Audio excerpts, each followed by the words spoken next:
Hi everyone, my name is Zev, and I actually work at Looker, but today I'm going to be presenting in the context of a Looker user. So don't think of me as a Looker salesperson, despite the fact that I am. Think of me as someone who manages a sales team who uses data in what we do every day, and that's really what this presentation is going to be about. So I'm going to talk about first a challenge that we had in our sales team as we grew, and then 3 things that we did to address that challenge using Looker, Zapier, and Slack. So the challenge was maintaining really close communication across our team and consistency in all of our processes and deals as we grew, a problem I imagine a lot of companies have. And the things that we did to address it was first that we provided places for teams to talk about their deals in a public forum, namely by creating Slack channels for them. The second thing we did was we seeded conversations in those Slack channels using data, and that's where Looker comes in. And the third thing we did, and we really just stumbled upon this, but it was really valuable for us, was we found that when we built a system that was really easy to use and to build on, other teams in the organization started participating in it as well. So I'll talk to you about how some other teams within Looker started using this system too. And just for context, again, my name is Zev. I am a manager of our sales engineering team. So we're the technical side of the sales process. So let me talk to you a little bit about the challenge that we face as an organization. And for that, I'll just set some context up for you. Our sales teams, our sales org works in teams, and a sales team at Looker consists of 2 people. An account executive, they're the sales rep, and they're really the project manager, the relationship owner. Their responsibility is to identify the path to move a company from being interested in Looker to actually buying it. And our account executives are paired with sales engineers, and their job is to demonstrate the value that Looker could provide to a company by actually running a trial on Looker with them. So how many of you here participated in a Looker trial or were involved in the initial purchase of Looker? Okay, so just a few of you. You guys all probably worked with an SE and an AE, as I'll call them. And just from a terminology perspective, again, we're going to be talking about SEs and AEs and sales teams, which are these 2 people working together. And primarily, what sales teams work on are deals, right? So the subject matter of this presentation is how we provide data to sales teams running deals to help them communicate more effectively together and within the organization, as well as making sure they run things consistently in the way we consider best practice. So the primary rule in our sales org, right, is don't lose alone. And when I say don't lose alone, what I mean by that is we have a whole team of resources, right, available to you. And if we, as a sales team, loses without bringing those resources in, right, when those resources could have been helpful to actually win a deal, right, that's how we really failed as an organization. And when I say don't lose alone, I mean communicating really effectively as an AE, as an SE together on your deal. I mean bringing in the expertise from others within the sales organization. I've been at Looker for close to 5 years. I've really seen pretty much every way we can lose a deal. Or win too. But I want my sales team coming to me and the other managers and others within the organization to learn from those mistakes so we don't make those mistakes twice. And not losing alone also means bringing in external resources, whether that's product to do a product walkthrough of our roadmap, whether that's marketing to identify the right content to send out to a prospect. So it's really, you can win as an individual, and that's great. But if you're losing by yourself, right, you're really doing something wrong as a sales team. So a little context for how we've come to this challenge that we're facing. So when I started at Looker in 2014, globally our sales team was about 25 people.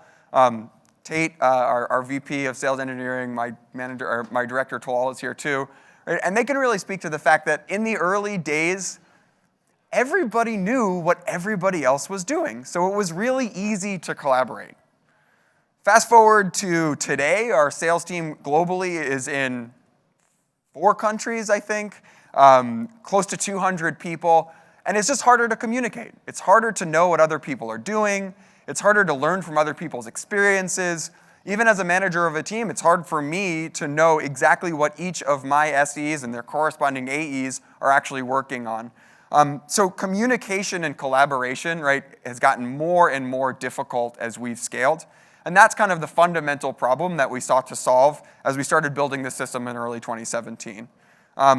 The problem that we were looking to solve, right, was getting people talking about their deals, right? So talking with each other, talking with the rest of the org, and working through their deals in a consistent way based on the things that we've all learned, and even more importantly, using data. So that's the problem that we faced. Let's talk a little bit about how we actually solved it. So we solved it by creating a place where people could talk about deals so you know where to go when you want to talk about a deal. And it was actually really simple. We just created Slack channels for each and every deal for people to talk. Where did you come up with this? Where did we come up with this idea, we might ask? You might ask, rather. We just looked at what our best teams were doing. Our teams that were collaborating most effectively, right, that were using resources across the org to help themselves, were already doing this. They were spinning up Slack channels for each and every opportunity they were working on, so there was a history of everything that they talked about so that they could invite other people to the conversation and see what they were doing. So what did we do? We stole their idea and we made it really easy for everybody else. That was it, right? We set it up so that it was really easy for every team to have a Slack channel for every opportunity that they were working on. And to do that, we use a tool called Zapier. Has anybody here used Zapier? Just show of hands. Oh, wow, okay. So just for a little bit of context, Zapier is a workflow automation tool. Makes it really easy to connect apps to each other and build workflows, right? So if something happens in this spreadsheet or in Salesforce, hey, Zapier, go do something else. So what we did is we had Zapier monitoring Salesforce. Anytime an opportunity moved into our trial stage, Zapier then created a channel in Slack for us. And voila, every single team has a Slack channel. They get, for every deal, they get automatically invited to it. Their managers get automatically invited to it. And now we know where to talk when we're talking about these deals. And we saw immediate impact in just the communication of transparency in the way that we ran our sales cycles. So the text here is really, really small. I don't expect you to read it, but just giving you two examples. On the left-hand side, Bree, one of our sales reps, wrote an email, and she wanted to get some people to read it. Maybe she would have sent that in an email to someone previously. But we've got now a whole team of people available, and the first person who's free to answer her question could answer it. So in this case, the sales engineering manager and the sales engineer jumped in with some comments. In a matter of minutes, they got feedback on the email, and it went back out. So the first available person, right, could give her the help she needed, and we could move on. And she wasn't waiting for her manager to get to an email at the end of the day. The second example really speaks to transparency. These Slack channels are totally public, right? And I, as a manager, really go in and I'm in a couple hundred different channels, but I can see what everybody else is doing and the conversations that teams are having among themselves. So in this example, Shay, one of our sales reps, actually built a really awesome template for tracking or taking notes after a call, after an introductory demo of Looker. And he listed out the pain points that the prospect had and the reason they were talking to us in a really nice, easily laid out format. And I don't know if you can read my response there, right? Was basically in all caps, I love this, right? This is amazing. And we now actually use this template, this format for every single opportunity. We have sales reps fill this form out, drop it into Slack channels as the start of the conversation about the deal. If we didn't have these Slack channels, that template would be sitting in an Evernote somewhere. Maybe Shay would have shared it with his partner, but it just wouldn't have exposed us, the team, to innovative ideas that people were coming up with. So the simple act of having a collaborative place to work that was public really improved the way we were able to innovate, in the sales team. So we did the first step. We got people talking about their deals, despite the fact that our sales team was growing really, really rapidly, right? Despite the fact that we really couldn't have meetings for every single pairing of rep and manager because I would probably be in 100 meetings every week, right? But we found this place where multiple people can collaborate in an asynchronous way as well. But what we didn't really address, right, was the second problem here, which is a problem of consistency. And that's where data comes in. So now I actually start talking about Looker. So the second thing that we did then to address this fundamental problem of communication and consistency, right, was we began to seed conversations with data. And we do that in two ways.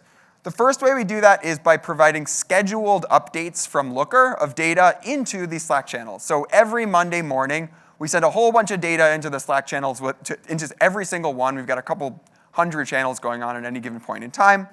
And those scheduled updates, they spark conversations. They just get people talking because we're putting data in front of their faces. They give people the opportunity to highlight patterns. People are really good at pattern recognition. If they saw last week there was no usage and this week there's a lot of usage, that probably means something. And they also give us the opportunity to enforce process. I don't know how many of you guys work with Salesforce or work with sales teams. The number one thing I hate doing is maintaining Salesforce hygiene, right? It's just not fun. The last thing I want to do in a meeting is sit down and yell at people for not updating Salesforce fields. This gave us a tool to actually just do that in an automated way. So I want to walk you through examples of each of these examples of doing each of these three things. So on the topic of sparking conversations, one of the things that we send into these channels on a weekly basis is usage data. So for the last week, how much time did this prospect that we're running a Looker evaluation with spend in our product?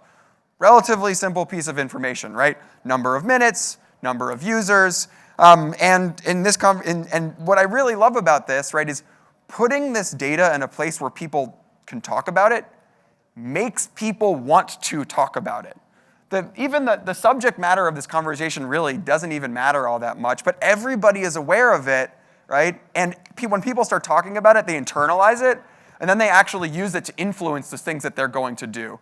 The alternative to this, what we were doing before this, was people were sending, again, emails to their inbox with overall usage for their trials, and maybe you open up an email, you look at the 10 deals you're working on, the usage across them, and you say, hey, that's interesting, this guy, this company used it a lot, this company didn't use it that much, and maybe you remember it, right? Or even worse, it's in a dashboard in Looker that someone built for you and you never actually log into, but simply putting data in a place where multiple people saw it and where we could talk about it actually got the data on the forefront of people's minds.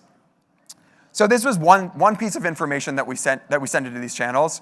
The second thing we send into these channels is data that sales teams themselves are actually reporting on. And there's a lot of data here, a lot of information here. It's probably really small on the screen, but I'll walk you through it. Because what I really love about this is just the information density that we've been able to put into these messages. So when I read this, right, when I look at this, I want to show you what I see. So starting in the middle, that second message that has information, this is about stages in Salesforce. So the account executive, right, has 3 weeks ago, 21 days ago, put this deal into our negotiate stage. So first piece of information, we've been negotiating with this company, right, meaning they want to buy Looker, and now we're just working through the commercials for 3 weeks. That's what the sales rep has told us. The SE, right, the technical owner, they actually have their own stages that they use to maintain deals. And the SE, about a week ago, put this deal into technically selected. So they have officially declared that the prospect has told us Looker is the technical tool of choice, and they want to buy Looker. Okay, so we've got information from Salesforce. Well, now let's layer in the information from our usage reporting that we track.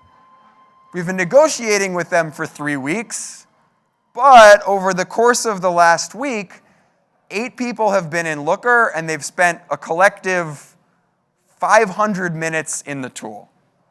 That tells me something just immediately, that this company is using Looker operationally, right? Looker is providing value for them, and that's a really valuable piece of information during this negotiation process and the conversations that we should be having with people.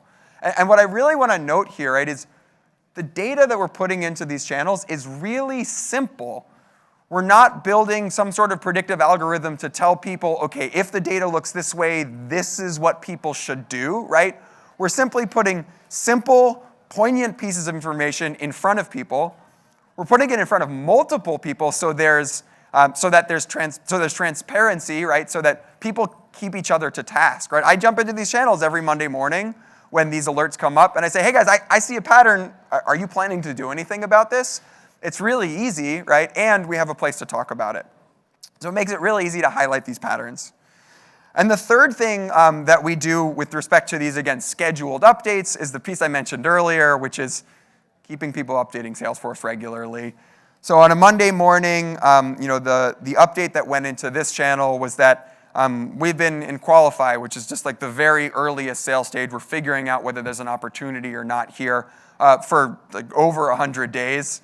And the sales rep knew someone was going to ask him a question about this if I got to the channel before they did. But they let me know, hey, this is actually kicking off, right? We shouldn't close out this up, and we're going to be doing something with them in the next couple of days. So this is kind of like robo-manager, right? And picking up on these patterns helps people use data to do their jobs more effectively. And that's really tying back to what Nick was mentioning earlier during the keynote, what Frank was talking about. This has really helped us put data in front of people in the time and place that they're doing their work. Salespeople and teams, right? A huge part of what we do is strategize, is talk about the things that we're doing.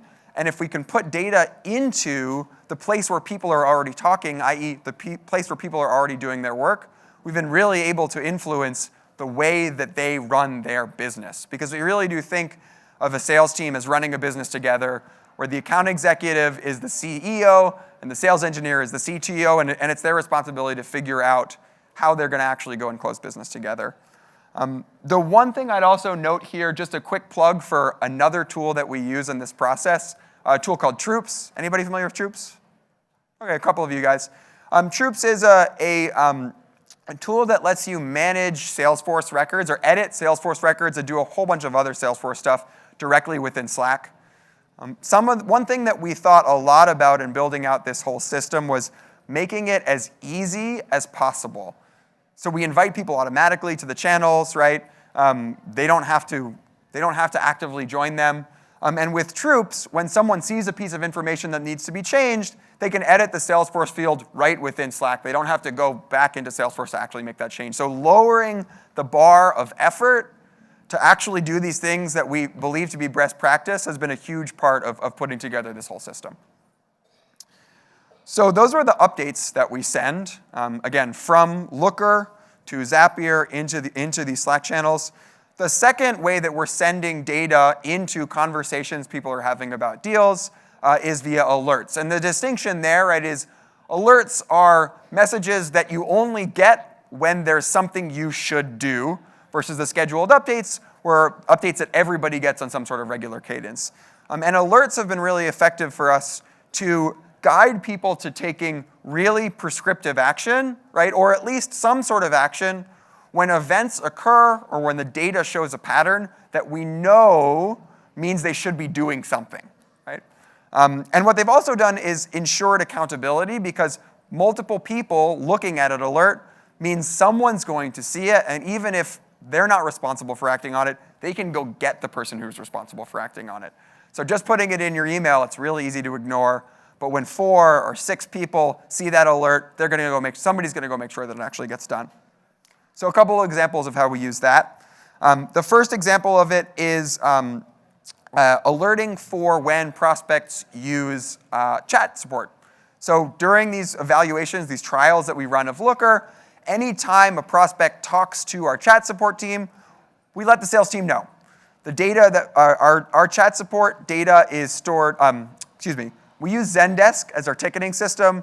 Our Zendesk data goes into BigQuery, our data warehouse. It's connected to our usage data, our Salesforce data, and it's available in Looker. So we're able to then send it into these Slack channels. And whether the conversation was a positive one, in this case it was, the prospect had a really good conversation with chat, and now it's just a new good thing we can talk about the next time we talk to the prospect on the phone, right? To talk about the value add that DCL provides. It's what we call chat, if you don't know. It's Department of Customer Love. The value that chat support provides to our customers. Or, on the other hand, if it was a difficult or negative conversation, it lets us know we probably need to jump in there and see what we can do to help. So talking to chat support was something we wanted teams to know about immediately, and it was really easy to get this into that thread. The second example speaks to a particular type of risk that we identified in our sales process that we wanted to mitigate. We're all friends here.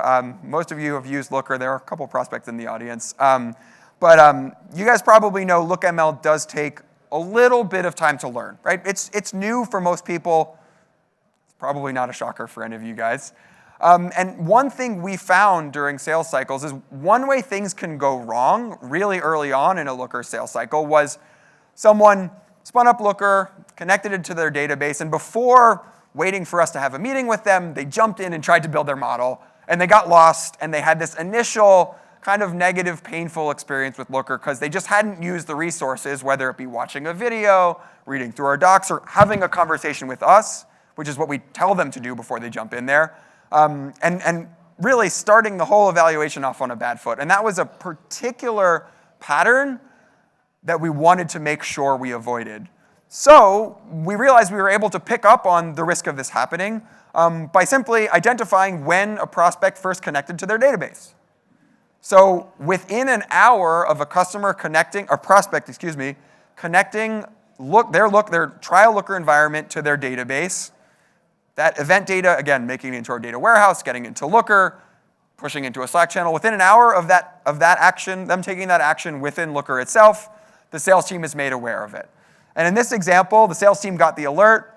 They said, oh, well, our kickoff meeting, our initial training meeting was supposed to be in a week. Let's pull that forward just to mitigate any risk of them getting lost, getting stuck within Looker over the next week. So we found a particular pattern that we can identify in our data and a particular training or best practice in our sales process that we wanted to enforce across the entire team or just recommend across the entire team.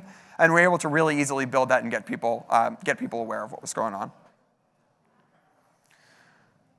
So I walked you through some of the things that we do. I do think they're really, really valuable for our sales teams. Again, I've been at Looker for 5 years. We built this system about 2.5 years ago, and it really has transformed the way that we collaboratively work on deals. But let's talk a little bit more about how this thing actually works. So when I mentioned earlier that Zapier monitors Salesforce, it creates the Slack channel, I just failed to mention one kind of little key detail, which is when Zapier creates the Slack channel, Slack then provides back to Zapier the ID of that channel that got created, and Zapier then goes and edits the account record in Salesforce with the ID of that channel. So now within Salesforce, we are aware of what Slack channel is associated with that particular account. And once that data is in Salesforce, it's in Looker. So we can build looks that for each Slack channel contain any information that exists in our data warehouse, whether it be usage data, Salesforce data, Zendesk data, anything that we track about our customers and our prospects. We can build a look that basically tells me, okay, here's the Slack channel for that account. Here's the information that I want to send into that account. And what Zapier then does, by sending this as a webhook to Zapier, sends individual Slack messages for each of the rows in that table to the individual Slack channels for each one of those accounts.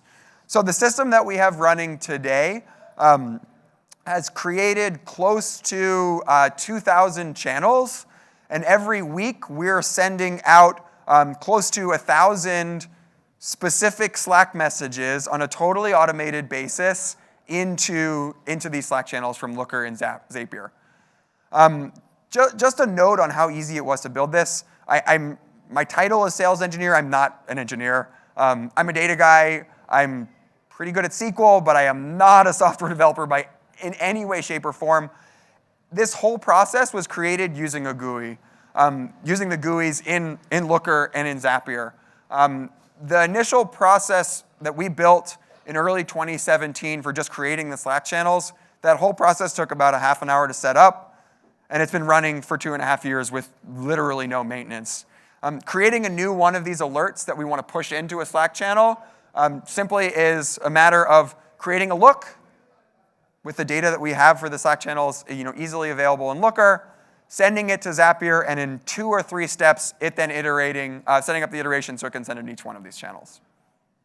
So it's really, really easy to do. And that has really been a part of the success. Because it's been so easy to use, and actually, there was supposed to be an edit on this slide. I presented this to someone recently, and they said, we really don't like the if you build it, they will come message. It almost sounds as if you can build anything and people will use it, right? What this slide really should say is, if you make it easy, they will come. And what we found is that building this system that was really easy for people to use brought all sorts of other people within the organization onto this bandwagon of putting data into Slack and having conversations about data. And that's what I want to talk to you about next, which is the other teams that started getting involved in this. So the first team that reached out to us to try to literally advertise to our sales teams was product marketing. So how many of you have used Looker blocks? A couple, okay. More of you should. But Looker blocks are pre-built sections of LookML, and you're actually hear some really cool things in the keynote tomorrow about making it easier to deploy Looker blocks. But Looker blocks are pre-built sections of LookML for particular data sets, right? Data coming from certain tools or analytical patterns. And during trials, they're a really good way to demonstrate the time to value that Looker provides, because I can paste in a LookML model and we're up and running with really meaningful analytics very quickly. And the product marketing team came to us saying, we really think that if we can get you guys, the sales team, using blocks more in channels, it will A, promote blocks, and B, make your lives easier because you're going to have to do less manual LookML development. And previously, they were hosting internal webinars, they were sending out emails to the team. But what we did with Zapier was build custom messaging for each individual opportunity about which blocks would be relevant. And we did that based on really simple information in Salesforce. So in Salesforce, we know what database a prospect is using. We know what partner tools or ETL vendors they're using. So in this particular example, we knew a prospect was using Segment. In the look that we built, we just have a simple table calculation that says, if they're using Segment, here are the blocks that you should recommend. Again, nothing terribly smart here, right? This isn't a data science or machine learning task. It's just, if you see Segment in the opportunity title, these are the things you suggest. But this message then gets dropped into the Slack channel where the whole sales team is, and the information is tailored specifically to them. And this has drastically increased the adoption of blocks, this tool that our marketing team has built specifically for this purpose of increasing time to value in Looker in our Looker evaluations. So we did this with marketing. The second thing we did was with our ops team. So as many of you know, we come out with a new release of Looker every month. And we update our trial instances of Looker every month as well.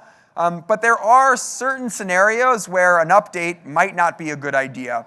For example, if you have a big executive presentation or executive demo, you probably don't want to upgrade your Looker environment the night before. Not that our releases are buggy, but maybe there's a new feature you don't know about, and God forbid you hit an early bug. It's something you don't want to do in a sales cycle. And again, previously, our DevOps team was sending out emails a week before the update saying, let us know if you want to opt out. Nobody read them because it was the same email every week.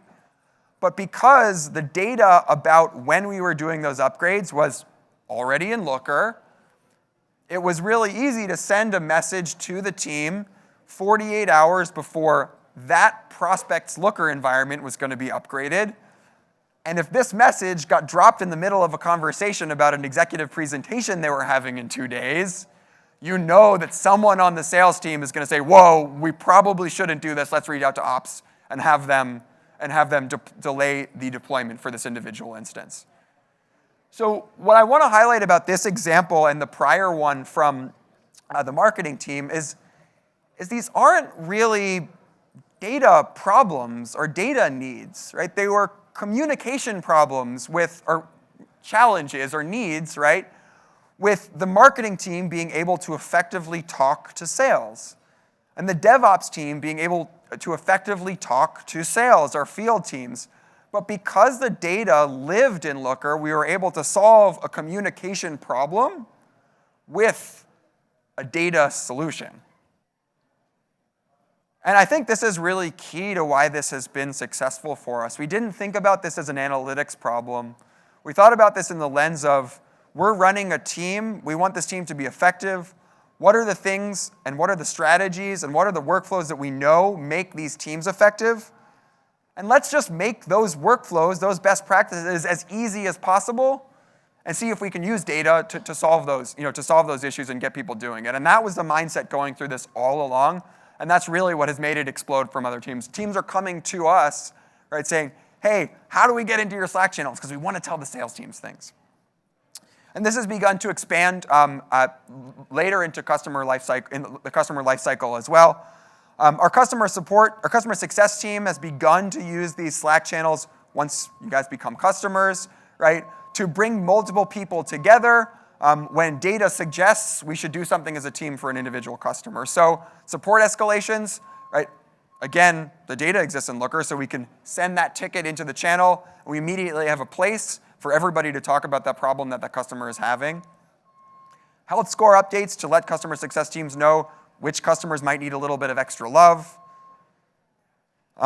Doing things like suggesting training materials to our CSMs to promote to customers based on the particular usage patterns for that customer. If we release a new feature and we know a customer is not using it, let's encourage the CSM to go reach out to the customer and talk to them about it. And, I am in sales, right? So license overages, right, are a great thing to get a sales team going to know that maybe we should reach out and have a conversation about, there are some seats you guys you need to pay for. So we're really getting data involved in the entire customer life cycle, using this system and getting everybody talking about the data that we're pushing into these conversations. The last example is just a fun one. We had I'm in the New York office, and we had an account executive who built a spreadsheet that tracked every single day of the week, for every single bar within a 1-mile radius of the office, what that bar's drink specials were. So on a Tuesday, if you want to go to happy hour, call Joe. Or Slack Joe. Joe will tell you where you want to go if you want a margarita on Tuesdays versus where you want to go if you want to get a glass of wine on Tuesday. So he dropped this spreadsheet that he created in a social Slack channel, and within about an hour, one of our sales engineers grabbed that data set, put it in Google Docs, which made it available in BigQuery, modeled it in Looker, created an alert into the Slack channel. So now in our New York City social Slack channel, at 6 p.m. every day, we get a list of, here are the happy hours going on today, because it's a Tuesday or a Wednesday or whatever day of the week it is. If anybody wants to go, this is what you should go do. So just a fun example of recreating this process for fun and silly things, but again, a good example of just how easy it was to actually do, to the extent that we could do it for this trivial of a use case. We really, this really has changed the way that we've operated, and our sales team really does credit this with maintaining that communication and consistency as we've scaled. Looker has grown tremendously. I was the 4th person in the New York office 5 years ago. Our office is now 150 people. It's harder to talk, and it's harder to know what everybody else is doing, and it's harder to engage with other teams just when there's more people. And this system has really enabled us to have more of that communication and collaboration, and as a management team, to point people in the right direction and not lose based on the mistakes that we've made in the past. So just in conclusion, I want to just talk to you about 3 kind of simple lessons we learned as we built this system that I think might be relevant to you guys as you maybe think about implementing something similar to this, or implementing any system with Looker, really. The first was not reinventing the wheel. As managers, my goal is not to recreate the team in my own image. My goal is to look at what the best people and most effective members of our team are doing and make it as easy as possible and is repeatable for everybody else to do those best practices. And that has been the case for everything that we've implemented in the system, whether it was the original channels or the usage updates or the alerts. People were doing those things manually by themselves beforehand, but in a manual, tedious process that only the people that were really dedicated were actually doing. But by simply mass producing what they were doing on an easy scale, we actually got it into the hands of people. So thinking about looking at what people are doing that's good and making it really easy was the first rule we followed. The second lesson that we learned from this, and I've mentioned this a couple times, is that putting data in a place where someone can have a conversation makes it so much more effective in actually changing people's behavior and action than anything else we can do with it. The system didn't use some sort of predictive algorithm, again, to tell people what to do. It didn't use machine learning. It didn't use anything complicated. We were sending really, really obvious data and putting it in front of people. But by putting it in front of people, A, they were able to see the patterns really quickly because humans are good at pattern recognition, and B, by putting it in a place where people can talk about it, they did talk about it, and by getting it into their consciousness because they were having those conversations, they actually then acted on it. And then the third lesson that we learned was that making it easy, right, and by really building in an agile way, got more and more people involved in this process. Had we built this if we gotten an engineer and built this workflow that was going to create the Slack channels and send messages into them, and dedicated a whole bunch of engineering resources, and weren't able to quickly update and add and edit to it, the system would have failed. But when we found the right tools that made it a 10-minute process to add a new one of these alerts or modify something we were doing, it actually enabled innovation within the org, and it made more people use it, and it has gotten it to the system that we've built today. So keeping it simple, right? You can think of this as keeping it simple. You can think of this as the agile workflow where you build an MVP and then you edit, then you innovate and iterate on top of it, whatever you want to call it.